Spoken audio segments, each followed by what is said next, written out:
Já temos Rita Mundim aqui comigo, dividindo tela. Noticiário econômico bastante agitado, né, Rita? Seja muito bem-vinda e bom dia. Bom dia nada, boa tarde. Boa tarde, Vitor. Graças a Deus está agitado para o bem hoje, né? Uma recuperação, o apetite ao risco voltando, mas vamos ver quanto tempo vai durar, né?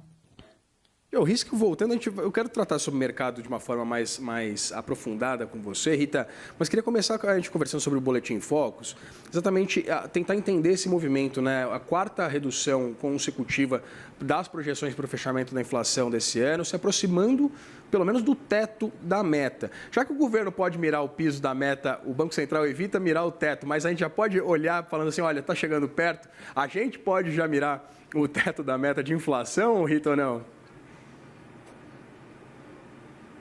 Pois é, o horizonte relevante que o Banco Central vem considerando é, na verdade, 2027. E a notícia boa é que depois de 4 semanas consecutivas estável, a inflação projetada, que até a semana passada estava em 3,9 e estava sendo projetada por um mês, ela foi reduzida. Essa é a melhor notícia do relatório de mercado do Boletim Focus de hoje. Houve uma redução para todos os anos. Para esse ano, 25, 26, 27 e 28.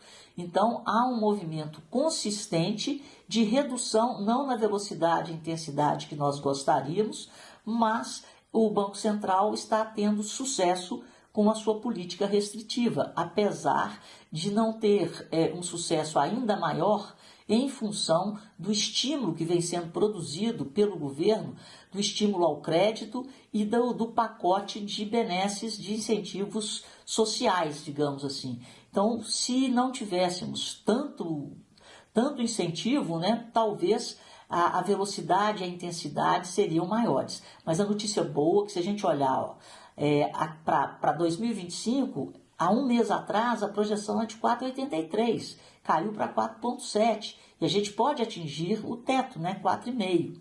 Para 2026, pela segunda semana consecutiva, houve uma redução. Há 4 semanas atrás estava em 4,29, agora 4,27. Mas o bom mesmo é 2027. É nesse ano de 2027 que o Banco Central espera atingir a meta inflacionária, e não o teto ou o piso, mas a meta, 3%. Então, a inflação que estava projetada há 4 semanas a 3,9%, agora está projetada a 3,83%. E lá na frente, para 2028, caiu de 3,70 há 4 semanas atrás para 3,60. E é a segunda semana consecutiva de queda. Então, isso traz um certo alívio. Ótimos sinais, né? Pelo menos essas boas perspectivas agora, melhores perspectivas do mercado. Rita, eu queria mudar de assunto, falar do tarifaço de Donald Trump, porque o Brasil também pode ver avanços. Peraí, Vitor, deixa eu só fazer uma observação antes da gente mudar de assunto. E a gente pode ver a precificação desse alívio inflacionário nas taxas de juros futuras mais longas negociadas na B3. Uhum. As mais curtas, né, porque não existe essa perspectiva de corte de juros, né, até o final do ano, as mais longas estão caindo bastante. Se a gente olhar para janeiro de 2030, a queda é de 0,69. Para 2028, a queda é de 0,56. Então, está havendo uma queda nas taxas de juros mais longas negociadas na B3, o que é muito bom. Então, isso mostra que o Banco Central vai obtendo sucesso em domar a inflação, aquelas tais das traseiras expectativas inflacionárias mais perto do centro da meta. Como você disse, na horizonte relevante lá em 2027, pelo menos temos essa expectativa, essa descompressão nas curvas de juros futuras. Mas aí, mudando de assunto, né, Rita, falando do tarifaço, porque o Brasil pode ver alguns tipos de avanço nessa negociação com os Estados Unidos, né? Isso porque Donald Trump também está admitindo reduzir as tarifas sobre a China, caso Xi Jinping atenda às condições impostas pela Casa Branca. A que pé a gente está agora? Porque houve pelo menos essa perspectiva de um recuo de Trump frente à China, um desejo dele, expresso, de que ele quer que a China volte a comprar soja. E o Brasil? Como é que a gente fica nessa situação? Pois é, se os chineses começarem a comprar soja dos americanos, vai sobrar para nós, ou seja, eles vão diminuir as compras de soja do Brasil. Então, para nós, essa imposição do Trump, que é uma das, né, quando ele declarou a guerra comercial à China, um dos motivos foi a falta, né, de compra de soja dos americanos pelos chineses. E o outro foi a questão da indústria naval, né?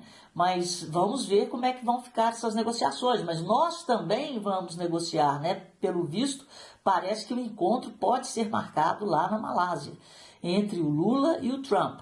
E acredito que as carnes e o café, porque é de interesse do Trump, nós vamos ter na sexta-feira a divulgação do CPI, né, do Índice de Preços ao Consumidor dos Estados Unidos. Com certeza, as carnes e o café estão pesando sim na inflação americana, porque são itens do consumo diário e que tiveram uma alta extremamente relevante, altas históricas, tanto na carne quanto no café.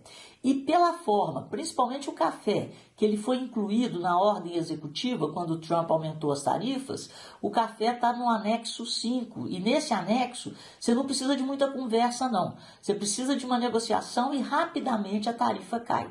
Então vamos ver se a gente consegue avanços nesse sentido. E tem outros setores, né? As frutas, madeira, calçados. Tem muita gente interessada nessa conversa e nesse alívio, né? Dos produtos brasileiros para entrarem no mercado americano. Mas vamos ver, mas a questão da soja ela é delicada para nós. E aí a gente vai perceber que chinês não é amigo de ninguém não. Se os chineses aceitarem a negociação com os Estados Unidos, pelo interesse, né, que eles têm na redução das tarifas para eles não vão ligar muito para a gente não. Mas vamos ver o andar da carruagem. Os chineses são comerciantes, os chineses são negociantes. E eles querem fazer negócios e os melhores negócios para a China. Negócios da China. Amigos, negócios à parte, né, Rita? Rita, para a gente encerrar, queria entender o que está acontecendo com o mercado hoje. O Bovespa subindo 1,1%. Dólar comercial agora sendo negociado abaixo do patamar de R$ 5,37, em R$ 5,36, uma queda de 0,71%. O que está acontecendo? Olha, o que está acontecendo foi o relatório de mercado Boletim Focus, que mostrou queda da inflação no curto, médio e longo prazo. Então, as empresas cíclicas, aquelas que operam melhor, né, com crédito, elas é que estão bombando. Então, a gente tem nas maiores altas, a gente tem Direcional, a gente tem as empresas de educação, né, a Edux, Cogna, todo mundo subindo. E isso mostra que existe essa expectativa de uma queda nos juros, não no curtíssimo prazo, mas o mercado ele precifica o futuro, ele não precifica o passado e nem o presente. Então você compra hoje aquilo que estava barato porque o juro está alto, mas aquilo que estava barato porque o juro está alto pode subir de preço porque o juro deve cair. Então o mercado sempre precifica o futuro, o mercado compra a expectativa, o passado e o presente estão no retrovisor. Então acho que é isso que está acontecendo. E o que aconteceu no meio do caminho? A notícia já estava boa, com o relatório de mercado Boletim Focus, mostrando queda da inflação de 2025 a 2028. Vem a Petrobras e abaixa o preço da gasolina. O que vai acontecer com a inflação? Vai cair, porque o combustível, né, ele faz parte integrante dos gastos dos brasileiros. Não é o diesel, mas é a gasolina. Mesmo assim, terá um impacto benigno na queda e no controle da inflação. Conversei com a nossa comentarista de economia, Rita Mundim. Rita, muito obrigado. Como sempre, um prazer dividir tela com você.